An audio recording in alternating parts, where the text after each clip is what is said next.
오늘 말씀의 배경이 되는 장소는 브엘세바입니다. 저 지도에 보듯이 브엘세바는요 맨 끝쪽에 있어요. 그래서 갈멜산에서 엘리야가 이스라엘로 갔다가 이스라엘에서 이제 브엘세바로 갔습니다.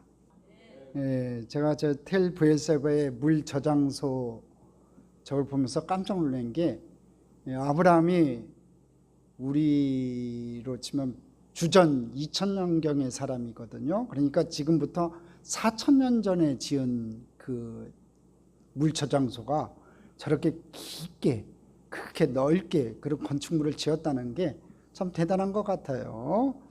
만약에 성지순례에 가셔서 저 텔 브엘세바 가보시면은 꼭 저 물 저장소를 한번 꼭 가보시기 바랍니다.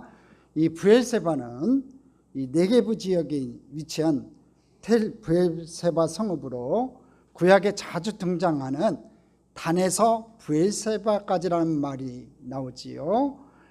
그 말처럼 이스라엘 전 영토를 표현한 데서 알 수 있듯이 이 지역은 전체 이스라엘 영토의 남방 한계선으로 지칭되고 있었어요. 그러니까 성경에 보면 단에서 브엘세바까지, 단에서 브엘세바까지 이 관용구가 많이 나오는데 단은 저 북이스라엘 끝쪽 헬몬산 근처에 있는 지역이고 그 다음에 이 브엘세바는 남쪽 끝이라는 거예요. 그러니까 이스라엘 영토의 남방 한계선으로 지칭된다는 거지요. 성경에 보면 이 브엘세바는 아브라함이 본토 친척 고향을 떠나서 가나안 땅에 정착한 곳이에요. 쭉 갈대아 우르를 떠나서 하란을 지나서 세겜에 도착해서 그 다음에 베델, 그 다음에 헤브론 이 밑에 있는 브엘세바에 정착을 했다는 겁니다. 이삭을 바치라는 사건 다음에 아브라함이 한동안 머물렀던 곳이고 이삭이 또 우물 때문에 블레셋 사람들과 다툼 후에 하나님의 위로의 음성을 들었던 곳이에요. 또 이 우물 때문에 다툼이 아버지 아브라함 때부터 그랄랑 아비멜렉의 종들 사이에 있었어요. 계속 이 우물 때문에 다툼이 있었다는 거지요. 그래서 아브라함은 7 암양 새끼를 선물로 주고 자신과 후손들을 위해 그 우물의 소유권을 확보했습니다. 이때 우물의 이름이 브엘세바로 알려지게 돼요. 자, 브엘세바의 이름의 뜻은 7의 우물 또는 맹세의 우물이라는 뜻이 있습니다. 지금도 도성 바로 바깥 지역에 매우 깊고 오래된 한 우물이 있어요. 저 사진이에요. 그것이 아브라함의 우물이라고 얘기하는데 관광객들한테 안내를 해주는데 정확한 증거는 없습니다. 그때 지금으로부터 약 한 4000년 전에 아브라함이 아비멜렉 종들 사이에서 7 암양 새끼를 주고 산 그 우물자리라고 하는데 정확한 증거는 없어요. 저렇게 관광객들에게 그렇게 보여준다는 거지요. 또 야곱이 하란으로 떠나기 전에 머물렀던 곳이고 야곱이 요셉을 만나러 애굽으로 내려갈 때 하나님께 희생제사를 드렸던 곳이기도 합니다. 이처럼 브엘세바는 족장들의 행적과 깊이 관련된 지역입니다. 엘리야가 이세벨의 권세가 미치는 북이스라엘을 떠나 유다 남쪽 국경지대까지 멀리 피신했다는 것 한번 생각해 봐야 돼요. 여러분, 엘리야는요 북이스라엘의 선지자였어요. 그런데 북이스라엘의 선지자가 남쪽 유대 땅 맨 끝에 국경지대까지 멀리 피했다는 것, 당시 엘리야가 큰 위기감을 가졌음과 동시에 이 북이스라엘이라는 자신의 사역지를 이탈함으로 하나님으로부터 받은 바 자신의 사명 수행을 포기하였다는 것을 우리에게 잘 보여주고 있다는 겁니다. 자, 그럼 첫 번째로 우리가 살펴볼 게 있습니다. 절망적인 상황을 마주한 엘리야의 모습을 발견하게 됩니다.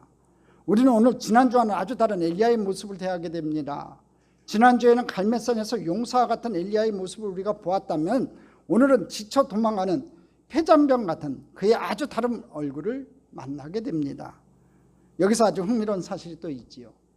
아주 다른 엘리야의 모습에도 불구하고 하나님은 여전히 그의 곁에 계심을 우리가 보게 돼요. 갈멜산 승리의 순간에 엘리야와 함께 하셨던 그 하나님은 노덴나무 아래에서 폐잔병처럼 늘어져 죽기를 구하는 엘리야와도 함께 하시는 동일한 하나님으로 함께 하신다는 겁니다. 그렇습니다. 우리 하나님은 여러분과 늘 함께 하시는 하나님이십니다. 오늘 우리는 지난주에 보았던 엘리야의 다른 모습보다는요, 언제나 그에게 찾아오셨던 그 하나님의 모습에 대해서 오늘 좀 집중해 봤으면 합니다. 오늘 말씀에 등장하는 중요한 지명은 브엘세바라고 있죠.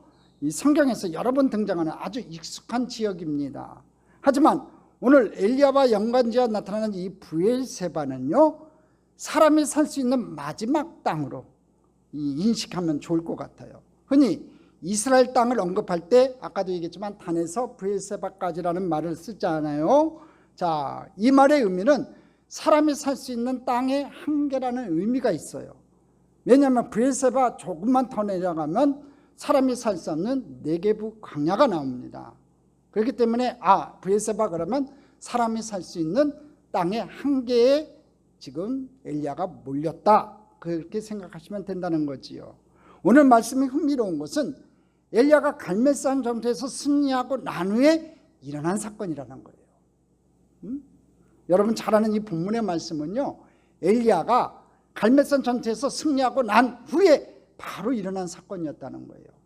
간절한 엘리야의 기도로 3년 6개월 동안 비가 오지 않았던 날에 비를 내리게 하는 기적의 절정을 경험한 후에 절망적인 상황을 맞이했다는 겁니다. 그때 어떤 일이 벌어졌습니까? 열왕기상 19장 1절로 2절입니다. 같이 읽어보겠습니다. 아합이 엘리야가 행한 모든 일과 그가 어떻게 모든 선지자를 칼로 죽였는지를 이세벨에게 말하니 이세벨이 사신을 엘리야에게 보내어 이르되 내가 내일 이맘때에는 반드시 내 생명을 저 사람들 중 한 사람의 생명과 같게 하리라. 그렇게 하지 아니하면 신들이 내게 벌리에 벌을 내림이 마땅하니라 한지라. 자, 갈멜산 전투에서 승리하고 3년 6개월 동안 비가 오지 않았는데 기적같이 비가 내렸어요. 그 다음에 아합이 자기 와이프 이세벨에게 말했대요. 그때 무슨 말을 했냐면 2절 잠깐 다시 보여줄래요? 2절에 보면은 반드시 내 생명을 저 사람들 중 한 사람의 생명과 같게 하리라. 1절에는 이세벨에게 말하니, 이게 굉장히 중요해요. 거기다 밑줄 좀 그어 놓으시고요. 자, 오늘도 이 말씀 속에 한번 들어가 보겠습니다. 아합 왕이 엘리야에게 행한 모든 일을 이세벨에게 말한 이유가 뭘까요? 1절에 보면 이세벨에게 말했다 돼 있잖아요. 자, 이렇게 엘리야가 행한 모든 일을 자기 와이프 이세벨에게 말한 이유가 도대체 무엇이냐 이거죠. 이런 유추가 좀 가능할 것 같아요. 아합 왕은 이스라엘 역사 가운데 아주 간악한 왕이었긴 했지만 그래도 하나님을 아는 사람이었어요. 우리가 알듯이 바알과 아세라를 향한 숭배는 왕후 이세벨의 영향이었단 말이죠. 그러니까 이러한 모든 상황을 이세벨에게 이야기한 이유는 야, 이제 더 이상 우상숭배 좀 하지 말고 포기하고 하나님을 믿자는 말을 애들러서 표현한 거 아닌가 싶어요. 그러니까 와이프가 무서우니까 애들러서 표현한 거 아닌가 싶어요. 니네 선지자들 다 죽었잖아. 엘리야 한 사람에 의해서 다 죽었잖아. 하나님이 불내렸지 니네 신들이 불내렸냐? 그러니까 우리 하나님 믿자. 이렇게 애들러서 표현한 거 아닐까 싶어요. 근데 하지만 이 사람들은요, 자신의 패배를 쉽게 인정하지 않아요. 오히려 자신의 약함과 치부가 드러나면요, 분노를 통해 가지고 자신의 약점을 감추려는 경향이 있어요. 그렇잖아요, 여러분. 여러분도 그렇죠. 저도 그래요. 좀 뭔가 이렇게 자기 치부가 드러나면 감추려고 한다고요. 이세벨 역시 명백한 패배에도 불구하고 자신의 분노를 엘리야에게 표출하고 있어요. 제가 이제 인터넷을 뒤져가지고 이세벨이 악하다고 하는데 좀 이세벨의 모습이 뭐 지금 사진이 남아있을 리는 없고 그림들을 한번 찾아봤어요. 그래서 첫 번째 그림, 두 번째 그림, 세 번째 그림. 자, 첫 번째 그림이 제일 악하다. 두 번째 그림이 좀 악하다. 세 번째 그림이 악하다. 자로부터 1, 2, 4. 자, 어떻게 생각하세요? 어떤 게 제일 악한 것 같아요? 제가 봤을 땐 왼쪽에, 여러분들 봤을 때는 오른쪽이겠죠? 오른쪽에 있는 모습이 좀 악하지 않을까 싶기도 해요. 사람마다 다 다르지요. 한해 좀 이세벨이 굉장히 좀 무서운 아내였던 것 같아요. 혹시 여러분들, 남성 여러분들 중에서도 집에 가면 무서운 아내가 있으면 오늘부터 같이 기도합시다.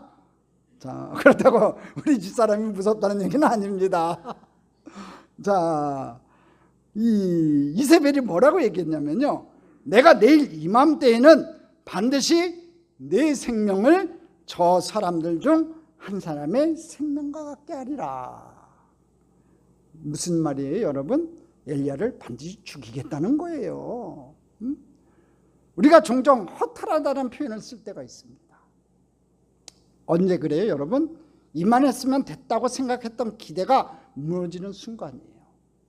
최선을 다했고 더 이상 힘을 쓸 필요가 없다고 생각하는 그 순간 온몸에 힘이 다 빠지는 겁니다. 몇 번이나 언급했지만 갈멜산의 전투는요, 목숨을 건 영적 싸움이었습니다. 그리고 그 싸움에서 승리한 후 엘리야의 간절하고도 최선을 다하는 모습으로 무릎 사이에 머리를 넣고 기도했어요. 엘리야는요, 간절히 비가 오기를 기도했다고요. 기도의 자세가 남달랐던 엘리야였습니다. 혹시 여러분 저 자세로 한번 기도해 보셨어요? 저번 주에 우리 지영이가 저거 힘들어? 그래서 그럼 네가 시범적으로 한번 해봐라. 그래서 제 방에서 무릎 꿇어. 그래서 무릎 꿇었어요. 그 다음에 고개 박아. 근데 고개 박고 끙끙 매고, 여러분 저 자세로 오래 못 있어요. 근데 엘리야는 저 자세로 한없이 7번이나 사환이 구름을 확인할 때까지 기도했다는 거죠. 간절히 기도했다는 거예요. 기도의 자세가 남달랐던 사람 엘리야가 목숨을 건 행동과 간절한 기도를 통해 엘리야가 기대했던 것은 여러분 무엇이었을까요? 우상 숭배하는 이스라엘 백성에게 분명하게 하나님의 영광을 드러내는 것이었습니다. 모든 악한 죄와 우상 숭배하던 모든 것들이 심판을 받는 거였습니다. 살아계신 하나님이 드러나는 거였습니다. 그러면 이제는 하나님이 택하신 이스라엘에 하나님의 나라가 도래하고 하나님의 뜻이 이루어져야 하지 않냐 이거지요. 그게 지금까지 견뎌왔던 자신의 사역에 대한 정당한 보상이었을 거예요. 엘리야가 잘못한 것 하나도 없습니다. 엘리야는 하나님의 명령을 따랐고 하나님의 놀라운 기적도 일어난 상황이었습니다. 그럼에도 불구하고 이세벨이 자신을 죽이려 한다는 이 이야기를 듣고 브엘세바로 피신을 했다는 거예요. 이 말이 그만큼 무서웠다는 얘기죠. 이세벨이 그만큼 기세 등등했다는 거예요. 그러니까 왕보다도 실은 이 이세벨이 더 힘이 있었다는 거지요. 그러니까 더 무서웠다는 겁니다. 소리 지르고 너 죽이겠다고 하니까 엘리야가 저 브엘세바 노된나무 밑으로 피했다는 거지요. 자, 성경 구절로 확인해 봅시다. 열왕기상 19장 3절로 4절입니다. 같이 읽겠습니다. 그가 이 형편을 보고 일어나 자기의 생명을 위해 도망하여 유다에 속한 브엘세바에 이르러 자기의 사환을 그곳에 머물게 하고 자기 자신은 광야로 들어가 하룻길쯤 가서 한 노된나무 아래에 앉아서 자기가 죽기를 원하여 이르되 야여 넉넉하오니 지금 내 생명을 거두시옵소서. 나는 내 조상들보다 낫지 못하니이다 하고. 자, 보십시오. 이 3절과 4절에는요 자기 생명을 위해 도망했대요. 이 앞에 보면 그가 이 형편을 보고 일어나. 지금 위태한 자기 형편. 지금 이세벨이 자기를 죽이겠다고 했으니까 자기 목숨이 경각에 달린 거예요. 그러니까 자기 생명을 위해서 도망갔는데 어디까지 갔다고 돼 있어요? 유다에 속한 브엘세바. 지금 북이스라엘에서 지금 선자의 역할을 담당하고 있는데 유다에 속한 저 맨 끝에 있는 브엘세바까지 도망갔다는 거지요. 그래서 노된나무 아래에 앉아서 자기가 죽기를 원하여 이르되 야여 넉넉하오니 지금 내 생명을 거두시옵소서. 아까 봤죠? 우리 노된나무 사진 한번 봅시다. 저희 광야에 가끔가다 저런 노된나무가 있어요. 여기서도 아주 흥미로운 사실 하나를 발견합니다. 엘리야는 이세벨의 위협을 피해 사람이 살 수 있는 마지막 땅 브엘세바로 피신을 했어요. 근데 이 브엘세바까지 아까 갈멜산에서 이 브엘세바까지 몇 킬로냐면요 대략 한 200킬로 정도 돼요. 우리 성도님들은 안 놀래요. 응? 참 신기해요. 어떻게 해야지 놀랄까? 이제 연구 좀 해야겠어요. 여러분 200킬로를 광야를 걸었다고요. 멀리 떨어진 곳입니다. 걸어서 갔어요. KTX 타고 간 거 아니에요, 여러분. 자가용 몰고 간 거 아니에요. 서울까지, 여기 전주에서 서울까지가 212km 나와요. 근데 거기 서울까지 가는 거리를 걸어갔다니까요. 광약길을. 태양빛이 자결하는 그 광약길을 걸어갔어요. 그런데 살기 위해 피신한 땅 브엘세바에서 또 하룻길 광약길로 들어가서 자살을 생각했다고요. 자, 어디로 도착했냐면 아까 성 텔 브엘세바에 도착했던 것 같아요. 저 텔 브엘세바에 도착해가지고 하룻길을 더 가서 자살을 생각했다고요. 살려고 도망쳤는데, 살려고 브엘세바까지 갔는데 더 이상 살 힘도 희망도 없게 된 거예요. 200km나 열심히 도망쳤는데, 이세벨이 무서워서 도망쳤는데 그 텔 브엘세바에 도착해서 이제는 더 이상 살 힘도 희망도 없어진 거예요. 그 상황이 되니까 죽겠다 마음먹었다는 거죠. 신학자들은 종종 이 상황을 이야기하기를 우울증이라고 합니다. 갑자기 찾아온 허탈함으로 인해 우울증이 찾아오니 삶의 의욕이 싹 사라졌다는 거죠. 살아보려고 발부둥 쳐봤지만 더 이상 살아야 할 이유도 소망도 없는 상황이 바로 엘리야가 처한 상황이에요. 성서학자들은 또 이 상황을 또 엘리야의 탈진이라고 합니다. 또는 상담을 전공한 사람들은요, 이 엘리야의 탈진을 우울증에 빠진 현상이라고 말하고 있습니다. 자, 엘리야의 탈진에 대해서 이런 생각이 듭니다. 영적 탈진은요, 이렇게 갑자기 들이닥친다는 거예요. 우리가 신앙생활 할 때도 마찬가지예요. 영적 탈진은요, 이렇게 갑자기 들이닥치는 거예요. 엘리야가 이해되지 않는 바가 아니죠, 여러분. 그는 도망자 신세로 진짜 홀로 3년 반을 지냈어요.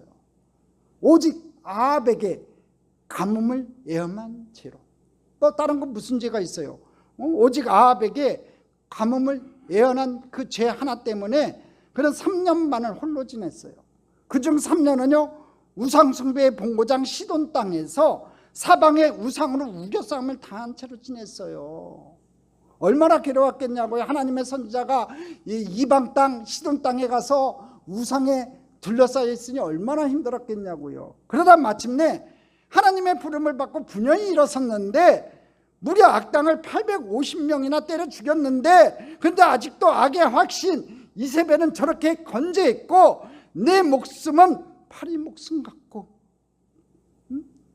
내 목숨은 경각에 달렸고 지칠 때가 됐지요. 여러분, 누구들 이 상황에서 낙담하지 않을 자신이 있냐 이거예요. 우리가 다음으로 생각할 수 있는 게 또 하나 있어요. 그게 뭐냐면 탈진은 뭔가 큰 일을 하나 치르고 나면요 반드시 찾아온다는 거예요.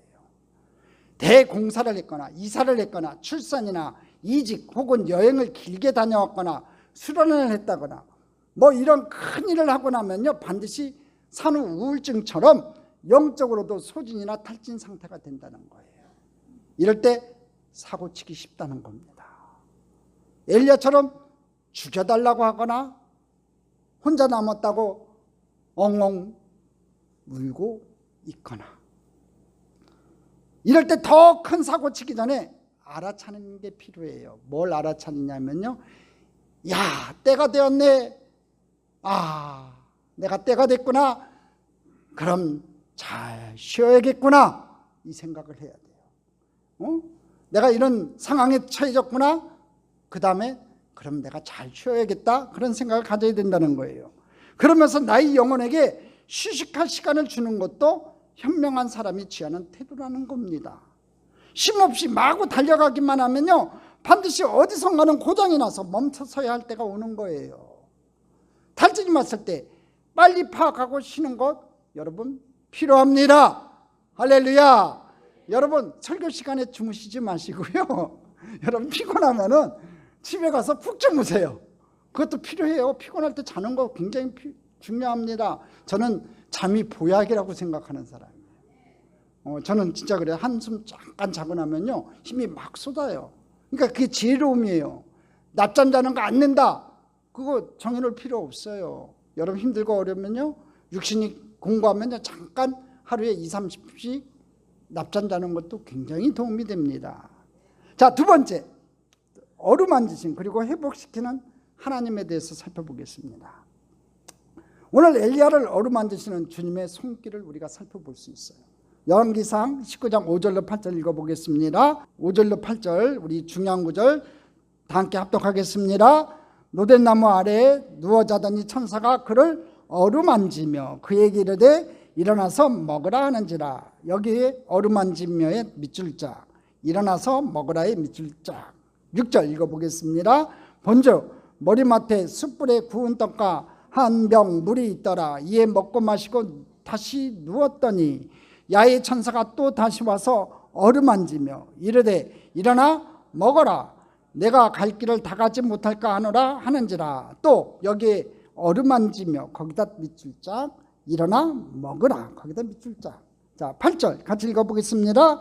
이래 일어나 먹고 마시고 그 음식물의 힘을 의지하여 40주 40야를 가서 하나님의 삶 호렙에 이르니라. 여기 8절에는 그 음식물의 힘을 의지하여. 자, 이제 한 절 한 절 좀 봅시다. 여기서 어루만졌다는 말은요, 두 번이나 나오죠. 어루만지며 어루만지며.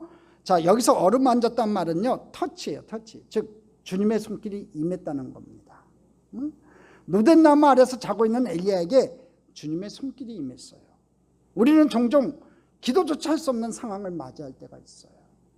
때로는 누워서 자는 휴식이 하나님을 깊이 묵상하고 만나는 통로가 되기도 해요. 아까 얘기했잖아요. 자는 것도 또 휴식을 취하는 것도 여러분 굉장히 도움이 된다고요. 그럴 때 깊이 묵상하고 하나님을 만나는 귀한 통로가 되기도 한다는 거지요. 스펄전 목사님이 이 우울증에 대해서 말한 내용이 있습니다. 쉽게 비난하거나 빨리 훌훌 털고 일어나라며 우울한 사람을 매몰차게 몰아세우는 것은요, 전혀 도움이 되지 않는다는 거예요. 맞아요, 여러분. 우울증에 걸린 사람들한테 야, 기도해, 기도해. 왜 우울증 걸려? 네가 기도 많이 하면, 성령 충만하면 우울증 걸릴 시간이 어디 있어? 그렇게 얘기하면 안 된다는 거예요. 스펄전은 뭐라고 얘기하냐면 좋은 그리스도인은 우울증에 걸리지 않는다. 이 말을요, 용납할 수 없다는 거예요. 좋은 그리스도인도 우울증에 걸릴 수 있다는 거예요. 그런 설교에서 뭐라고 얘기하냐면 하나님의 사람도 종종 어둠 속을 거니며 빛을 보지 못할 때가 있다고 말합니다. 가장 고결한 성인도 기쁨 없이 살아갈 때가 있다고 항변했어요. 스펄전은 우울증이 어떤 사람이 그리스도인인지 아닌지 구별할 수 있는 기준이 될 수 없다고 얘기해요. 우울증이 그걸 가지고 저 사람이 그리스도인인지 아닌지 구별할 수 있는 기준이 될 수 없다고요. 신앙의 성장과도 아무런 관계가 없다고 그는 강조를 했어요. 신실하면서도 우울할 수 있다는 겁니다. 우울하다는 것이 은혜에서 멀어진다는 증표가 아니라는 거지요. 기쁨과 확신을 잃은 때 도리어 영적으로 가장 크게 성장할 수도 있다는 것입니다. 우울증에 대해서 이렇게 얘기하는 설교를 더 많이 우리가 들을 수 있다면 우리가 이 우울증을 극복할 수 있다는 거예요. 때로 우리들이 지쳐있을 때 쉬는 것만큼 좋은 영적 충전이 없어요, 여러분. 그리고 또 좋은 음식을 먹는 것도 큰 위로가 돼요. 오늘 엘리야 쉬고 먹었잖아요. 좋은 음식 먹는 거 큰 위로가 돼요. 이 저 같은 경우는요, 거의 대부분이 설교 준비에만 올인하고 취미생활도 안 하고 운동은 또 싫어하고 참 재미없이 지낼 때가 많아요.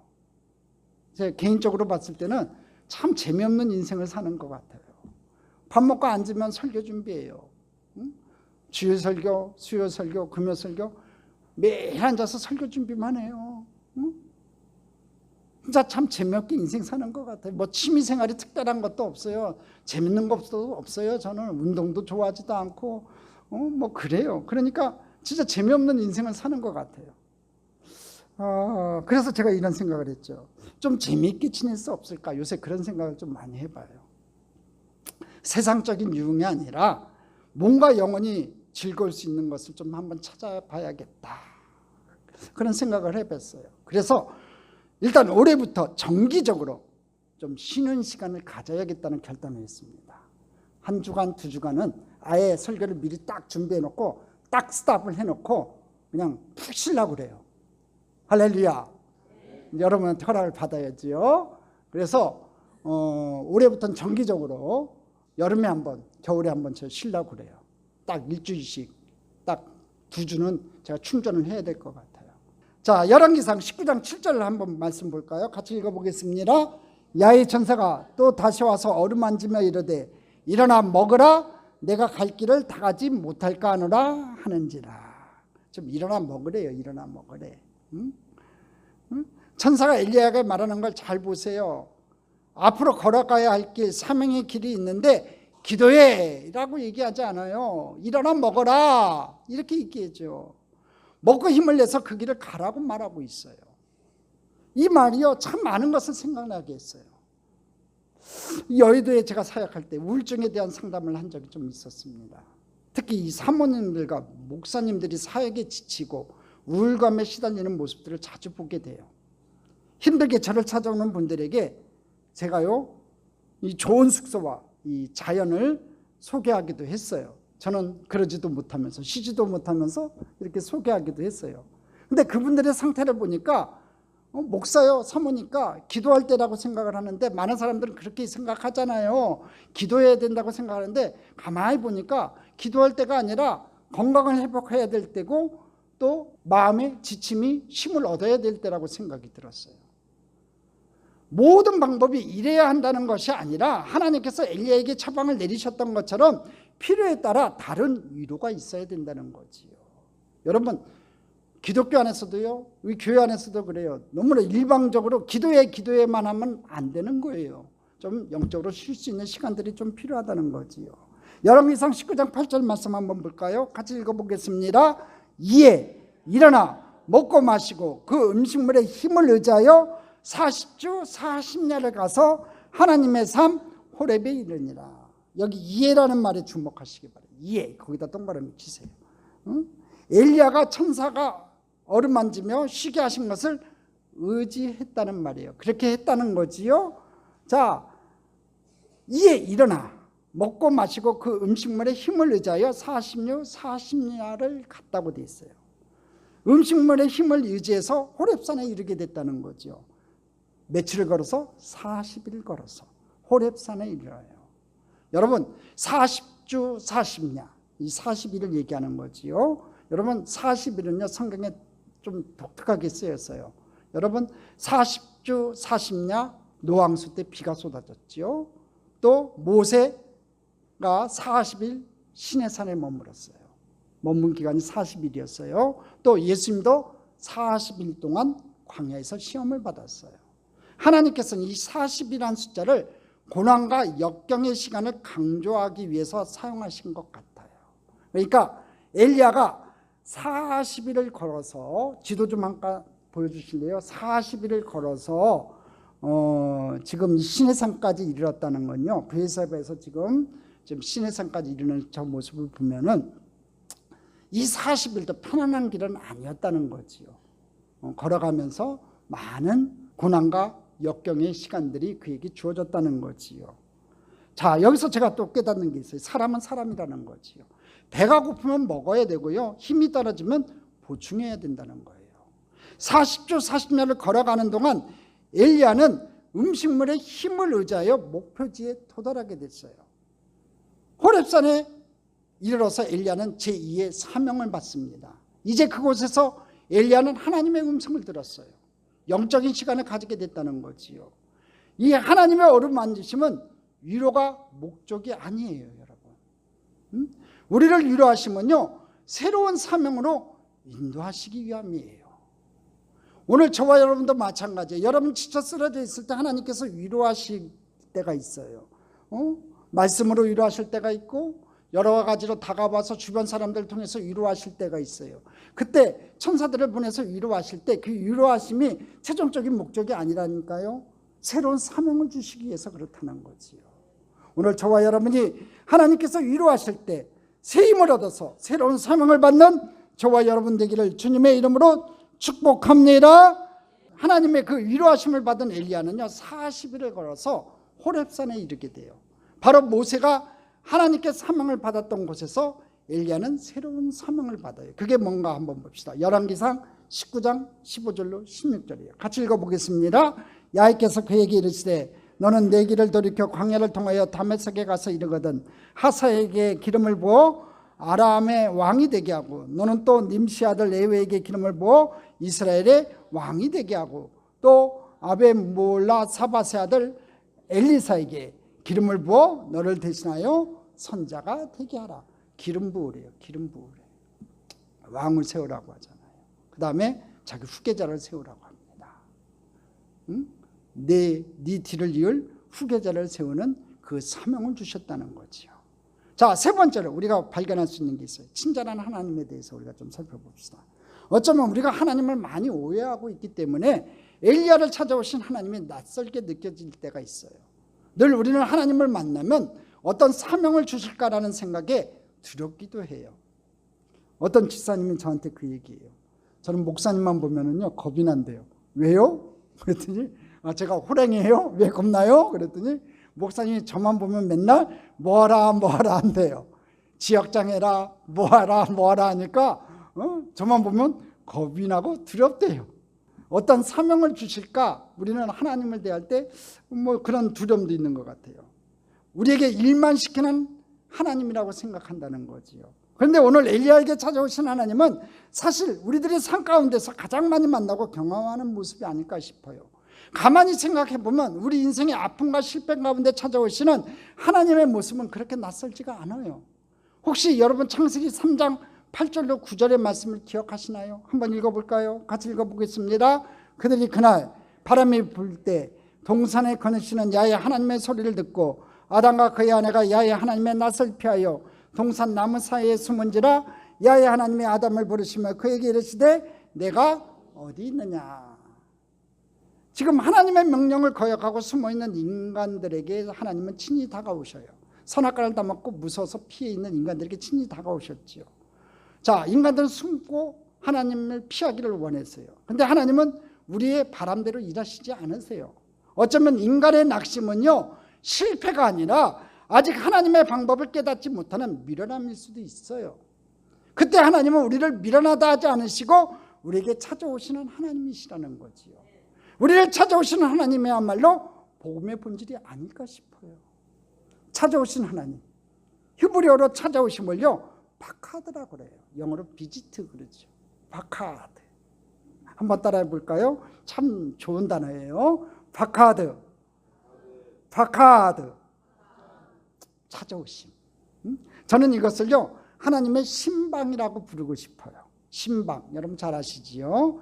이 신방은요 한문으로 보면 찾을 심, 또 생각할 심이라고 하고요. 방은요 방문할 방, 물을 방이라고 해요. 그래서 신방이라는 단어를 쓰거든요. 즉 하나님께서 생각하시고 먼저 직접 찾아오셔서 사는 형편을 물어보신다는 뜻이에요. 그래요, 우리 하나님은 찾아오시는 하나님이세요. 신방하시는 하나님이세요. 그 하나님 만나는 저와 여러분 됐으면 좋겠습니다. 요셉이 죽기 전 예언합니다. 뭔가 예감이 있었던 모양입니다. 어느 순간 너희들이 노예가 되어 절망에 빠질지도 모른다. 그러나 하나님께서는 반드시 찾아오실 것이니 낙심하지 말아라 그랬어요. 출애굽기 13장 19절이에요. 같이 읽어보겠습니다. 모세가 요셉의 유고를 가졌으니 이는 요셉이 이스라엘 자손으로 단단히 맹세하게 하여 이르기를 하나님이 반드시 너희를 찾아오시리니. 여기 찾아오시니 바카드예요. 잊지 않으시고 구하처럼 내버려 두지 않으시고 찾아오시는 하나님. 제 개인적으로는 이 히브리어 바카드라는 단어가요 신학교 시절 배울 때부터 아주 마음속에 들어왔어요. 오래 기억됐어요. 바카드. 그래, 우리 하나님은 찾아오시는 하나님이지. 내가 힘들고 어려울 때마다 나에게 찾아오시는 하나님이시지. 인생의 공고한 순간에 생각지도 않았던 하나님의 뜻밖의 방문, 그것이 여러분 감격 아니에요? 때로는 사람의 어떤 말로 위로가 되지 않는 인생의 순간들이 있어요. 사별했을 때 누가 무엇을 말을 해도 위로가 안 돼요. 시간이란 선물이 치유의 약이 되기를 기도할 뿐이지요. 때로 믿었던 사람에게 큰 실망을 했을 때 아무 말도 듣고 싶지 않아요. 무슨 말도 귀에 들어오지 않아요. 때로 내 자신에게 스스로 실망하여 위로의 문장 하나를 찾지 못할 때가 있어요. 그 절대 고독의 순간에 찾아오시는 바카드 하나님의 위로를 깊은 기도를 통해 체험하시기를 주님의 이름으로 축복합니다. 그리고 하나님의 그 바카드의 절정이 바로 예수 그리스도였다는 거지요. 바카드 찾아오신 하나님 하니까 제가 생각나는 찬양이 있어요. 오늘 본 찬양이었지요. 슬픈 마음 있는 사람 예수 이름 믿으면 영원토록 변함없는 기쁜 마음 얻으리. 예수의 이름은 세상의 소망이요 예수의 이름은 천국의 기쁨일세. 제가 이 찬양을 오늘 선택한 이유가 있어요. 제가 아는 나이 드신 권사님이 한 분 계셨어요. 저하고 신방 약속을 해놓고서 갑자기 권사님이 돌아가셨어요. 제가 참 안타까워하고 있는데 어떻게 할 바를 몰라서 안타까워하고 있는데, 제가 옛날에 있었던 교구 권사님이었기 때문에 제가 그 교구에 갈 수도 없고 참 안타까워하고 있는데, 그 가정에서 자녀들이 연락이 왔어요. 목사님 오셔서 우리를 위로해 주세요. 그때 이 찬양을 부르며 참 많이 울었던 기억이 나요. 그때 저에게 들었던 생각이 있었습니다.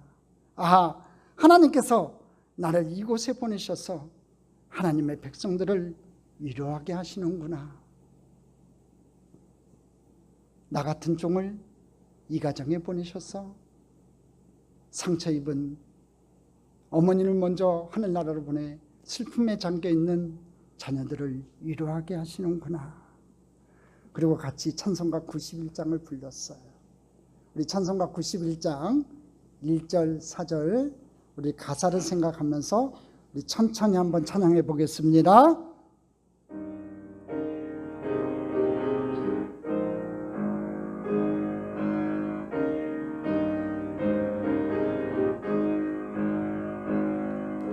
슬픈 마음 있는 사람 예수 이름 믿으면 영원토록 변함없는 기쁜 마음 얻으리.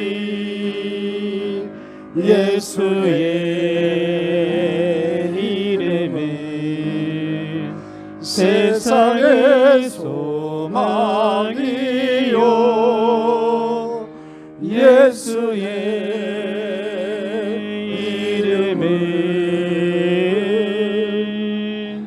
천국의 기쁨일세. 우리 갈 길 나가는 후에 보좌 앞에 나가 왕의 왕께 경배하며 멸류관을 드리리. 예수의 이름은 세상의 소망이요 예수의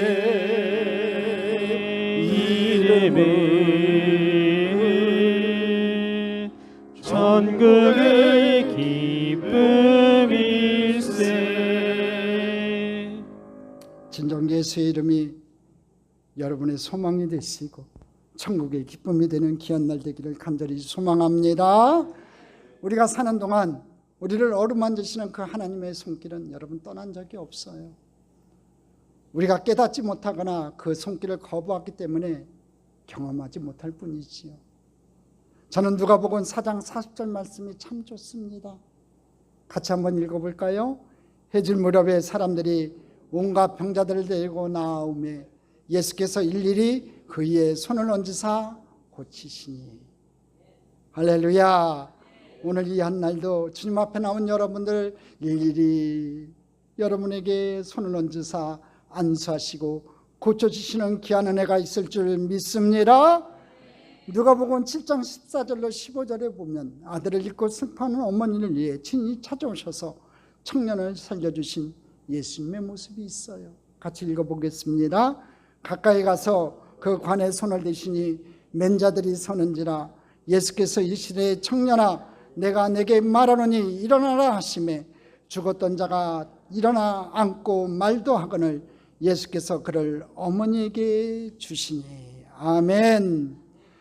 내가 내게 말하노니 일어나라. 그 음성 오늘 저와 여러분에게 나타나기를 간절히 소망해 봅니다. 사망 같은 음침한 골짜기에 다니고 있습니까? 절대 절망의 자리에 빠져 있습니까? 오늘 시간 저와 여러분에게 다가오셔서 선한 손길로 저와 여러분을 어루만지시고 내가 내게 말하노니 일어나라 하시는 그 음성을 듣고 다시 일어나 걸어가는 저와 여러분의 발걸음 되기를 주님의 이름으로 축복합니다. 하나님의 위로는 지친 엘리야에게 찾아오셔서 어루만져 주신 거예요. 어떤 백마디 위로보다 따뜻한 손길 하나가 더 능력이 있는 겁니다. 하나님은 그런 분이세요. 위로하신 하나님이세요. 혹시 친절한 근자시란 영화 제목 여러분 기억하시나요? 저는 오늘 친절한 하나님이라고 제목을 좀 붙이고 싶어요. 하나님은 엘리야를 따뜻하게 어루만져 주실 뿐만 아니라 그에게 손수 식탁을 차려주셨지요. 그리고 말씀하셨어요. 일어나 먹어라. 일어나 먹어라. 내가 길을 이기지 못할까 하노라. 안타까워하시고 염려하시는 하나님의 마음이 거기에 있다는 거지요. 가만히 보니까 우리 하나님은 먹이시는 것을 참 좋아하시는 듯합니다. 베드로가 부활하신 주님을 만나지 못하고 고향으로 돌아가 있을 때도 예수님은 조반을 만들어 놓으시고 그를 맞아주셨죠. 요한복음 21장 9절에 나와요. 한번 봅시다. 육지에 올라보니 숯불이 있는데 그 위에 생선이 놓였고 떡도 있더라. 여러분, 천사는요 엘리야에게 비전을 준 것도 아니에요. 성경을 그에게 설명한 것도 아니고요, 어떤 놀랄만한 일을 행한 것도 아니에요. 다만 엘리야에게 가장 일상적인 일, 곧 일어나서 먹으라고 했어요. 우울한 적이 없다면 여러분 살아있는 사람이 아닐 겁니다. 돌덩어리 같은 사람이 아니나 인간은 우울할 수 있어요. 그렇지 않다면 신나는 기쁨도 우리가 느낄 수 없다는 거지요. 누구에게나 자신을 우울하게 만드는 일들이 있어요. 심지어 죽음과 같은 고통을 느끼게 하는 일들이 있다는 거지요. 우리 자신도 우울증에 걸릴 수 있다는 사실을 언제나 염두에 둬야 된다는 거예요. 근데요, 성령이 오시면 큰 일을 하라는 것이 아니라 가장 평범한 일들을 하라고 말씀하세요. 오늘 천사가 엘리야에게 일어나 먹으라 했던 것처럼 아주 평범한 일들을 성령님께서 우리가 우울증에 걸려 있을 때, 낙심됐을 때 와서 명령하신다는 거지요. 그런데 우울증은 하나님께서 창조하신 가장 평범한 것으로부터 우리를 멀어지게 해요. 거라셔야 돼요. 그러나 하나님의 성령이 우리에게 임하면 우리는 가장 간단하고 평범한 일을 하게 돼요. 정말 하나님께서 계시는가 하고 이해하던 그런 평범한 일들 속에서 우리는 하나님을 발견하게 된다는 거지요. 이때 임하게 되는 성령은요, 우리의 우울증을 제거하는 시발점이 된다는 거지요. 평범한 일을 해야 할 때 하나님의 성령 가운데서 그 일을 행할 수 있는 저와 여러분 됐으면 좋겠습니다. 여러분, 하나님이 자라고 하면 자세요. 여러분, 우울증의 가장 큰 치료 방법 중에 하나가 뭔지 아세요? 자는 거예요. 우울증에 걸리면 제일 못하는 게 뭔지 아세요? 잠 못 자는 거예요. 며칠 밤 잠 못 자요. 아무것도 아닌 걱정 근심 때문에 우울증에 걸려갖고 잠을 못 자요. 우리 성도 중에 한 분이 그런 분이 계셨어요. 우울증에 걸려서 신방을 했네요. 얘기를 들어보니까 근심 걱정이 많어. 뭐가 그렇게 근심 걱정이 많아요? 그랬더니 이제 자녀들이 취직하기 전에는 이 극빈자 가족이 되니까 동사무소에서 뭔가 지원들이 나왔었나 봐요. 그걸로 먹고 살았는데 딸하고 아들이 취직을 하고 나니까 그게 끊겼다는 거예요. 그러니까 이 어머니 생각에는 이제 굶어 죽게 생겼다는 거예요. 목사님 큰일 났다는 거예요. 그래서 뭐가 걱정입니까? 아들 딸이 이렇게 장성해가지고 좋은 직장에 취직해서 이제 월급을 받으면 지금까지 동사무소에서 정부에서 지원했던 것보다 몇 배나 많은 그 재물을 가지고 살 수 있을 텐데, 넉넉하게 살 수 있을 텐데 뭐가 걱정이에요? 근데 이분은 과거에만 몰입해 있는 거예요. 그 받았던 걸 못 받게 된 거에 대해서 이 우울증이 생겨가지고 굶어 죽게 생겼어요. 굶어 죽게 생겼어요. 계속 기도해줘도요, 이분이 낫지를 않아. 원인을 보니까 잠을 안 자는 거예요. 일주일째 잠을 못 잤다는 거예요. 사람이 일주일 잠을 못 자면 미치는 거예요. 그래갖고 결국에는 어떻게 된 줄 아세요, 여러분? 여러분, 제가 자녀들한테 빨리 병원에 입원시키라고 그랬어요. 이거는 영적인 문제가 아니라 병이니까 빨리 병원에 입원시켜서 빨리 잠을 잘 수 있는 처방을 받아라. 근데 자녀들도 말을 안 듣더라고. 그래도 막 결국에는 일주일을 더 잠을 못 자더만 11층에서 뛰어내렸어요. 잠을 못 자니까요. 그래 극단적인 선택을 하는 거예요, 여러분. 그러니까 우울증에 걸리면요, 잠이 부족해요. 그러니까 성령님께서 잠을 자게 하시면요, 주무셔야 돼요. 자라 그러면 자야 돼요. 먹어라 그러면 먹어야 돼요. 힘을 얻어라 그러면 힘을 얻어야 되는 거예요. 할렐루야. 이 우울증을 극복하기 위해서 내가 뭔가를 하려고 하면요, 이는 우울증을 더 심각하게 만들 뿐이에요. 그러나 성령에 따라 당장 일어나 우리가 순종하면 우리는 다시 활력을 회복하게 된다는 거예요. 오늘 제 마음에 그려진 하나님의 모습은요, 위로와 자비예요. 만일 우리 중에 엘리야처럼 노된 나무 아래서 죽기를 구하고 있든지, 끝을 모르는 우울증으로 저 아래 나락으로 계속해서 떨어져 있는 사람이 있든지, 아무리 성공을 했다고 칭찬을 해도 허무한 가운데 헤어나지 못하는 사람들이 있다면, 오늘 엘리야를 찾아오신 하나님을 기억할 수 있다면 좋겠습니다. 엘리야를 찾아오신 하나님 만났으면 좋겠습니다. 그 위로의 하나님을 만나는 축복이 여러분에게 있기를 주님의 이름으로 간절히 축복합니다. 축복합니다. 축복합니다.